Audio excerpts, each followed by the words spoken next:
አዲሱን ቻፕተር እናያለን, which is chapter 2 power series. ስለዚህ what are power series? A series of the form summation of n x minus a to the power of n from n is equal to 0 up to infinity. በዚህ ፎርም የተቀመጠ ሲሪስ በሙላ ፓወር ሲሪስ ብለን እንሰይመዋለን። ስለዚህ what is the interval of convergence? ኢንተርቫል ማለትም domain of a power series are values of x at which the summation converges. የዚህ summation in terms of n converge የሚያደርግበት የx value interval of convergence ይባላል። ይሄ interval it's always a non-empty set ይባላል. It's called a non-empty set because at least at x is equal to a converge ያደርጋል። ስለዚህ ሁሌ a given power series converge የሚያደርግበት at least አንድ ፖይንት አለ። ማለትም the interval of convergence of a power series is always a non-empty set. ስለዚህ in finding the radius of convergence of a power series there are three cases to consider. የመጀመሪያው ሲሪዛችን at x is equal to a ብቻ converge ሲያደርግም ማለትም ኢንተርቫላችን a ብቻ ይሆናል ማለት ነው።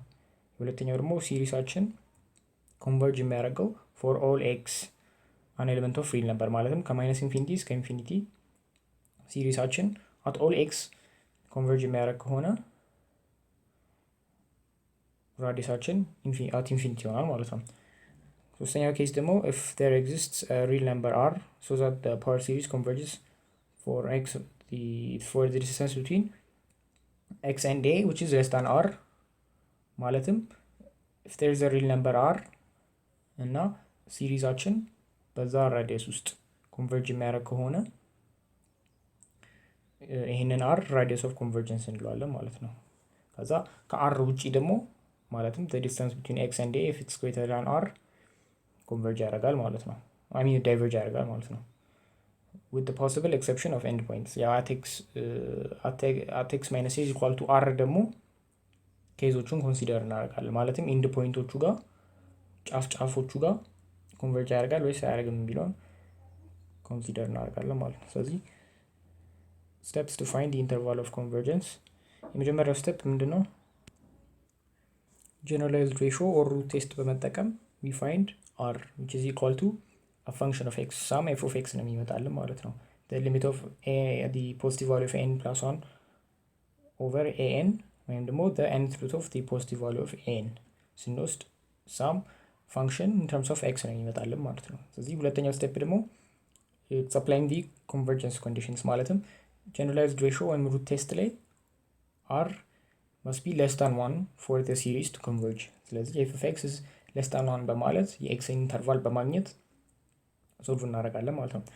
ከዛ በኋላ let's say ኢንተርቫላችን በa እና በb ቢሆን የምናገኘው f of x less than 1 ብለን የምናገኘው ኢንተርቫል between a and b ቢሆን አራት ፖሲቢሊቲዎች ነው ያሉን። የመጀመሪያው እንደ ክሎዝድ ኢንተርቫል ab ማለትም ሁለቱንም a-ም b-ንም የሚያካትት ኢንተርቫል በአንድ ሳይድ ኦፕን በአንድ ሳይድ ክሎዝድ ኢንተርቫል እና በሁለቱም ሳይድ ኦፕን ኢንተርቫል ይኖረናል ማለት ነው። ስለዚህ የመጨረሻው ስቴፕ ደግሞ እነዚህን ኤንድ ፖይንቶች ቴስት እናደርጋለን። ለምዶ ቴስት የምናደርገው የትኛው ኢንተርቫል ትክክለኛው እንደሚሆን ለማወቅ ማለት ነው።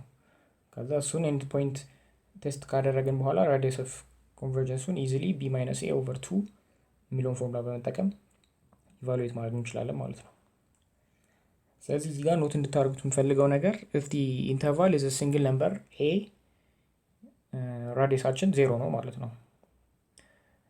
ራዲየሳችን ደግሞ at infinity ከሆነ ኢንተርቫላችን between the set of real numbers ከሆነ then ራዲየሳችን ኢንፊኒቲ ይሆናል ማለት ነው።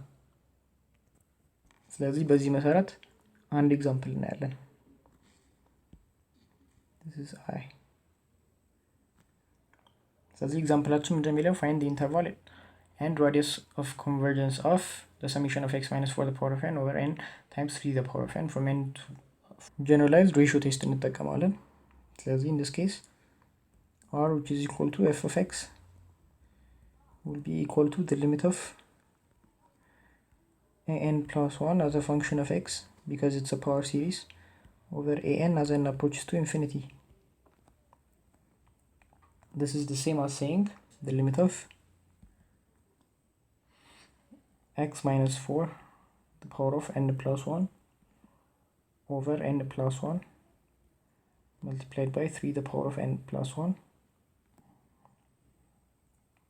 divided by the power series itself, which is x minus 4 the power of n divided by n times 3 the power of n as n approaches to infinity. So this is equal to, and then limit evaluate ስናደርገው ይሄኛው ይመጣል። ስለዚህ the limit of n over n plus 1 as n approaches to infinity, ያው x minus 4 over 3 is a constant with respect to n። ስለዚህ ሊሚቱን ኢቫሉዌት የምናደርገው in terms of n ነው። የዚህ ሊሚት ደግሞ 1 ነው። ስለዚህ ፋይናሊ x minus 4 over 3 ይመጣል ማለት ነው።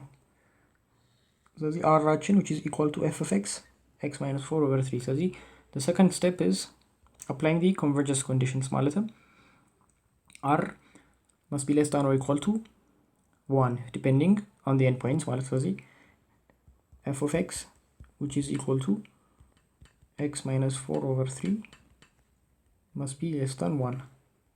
This implies that ያው በአብሶሉት ቫልዩ ስናወጣው minus 1 less than x minus 4 over 3 should be minus 1 between minus 1 and 1. So the simplify scenario minus 3 less than x minus 4 less than 3, then 1 is less than x less than 7. So this implies that x is between 1 and 7. ሶስተኛውና የመጨረሻው ስቴፓችን ደግሞ ኤንድ ፖይንቶቹን ቴስት ማድረግ ነው። የመጀመሪያው ኤንድ ፖይንት 1 ነው። ስለዚህ at x is equal to 1 ቴስት እናደርገዋለን። at x is equal to 1 ሲሪዛችን የሚመጣው ምንድነው 1 minus 4 the power of n over n times 3 the power of n ነው, which is equal to summation of minus 1 the power of n times 3 the power of n over n times 3 the power of n, which is equal to the summation of minus 1 the power of n times 1 over n from n 1 up to infinity. ስለዚህ እዚህ ጋር alternating series test በመጠቀም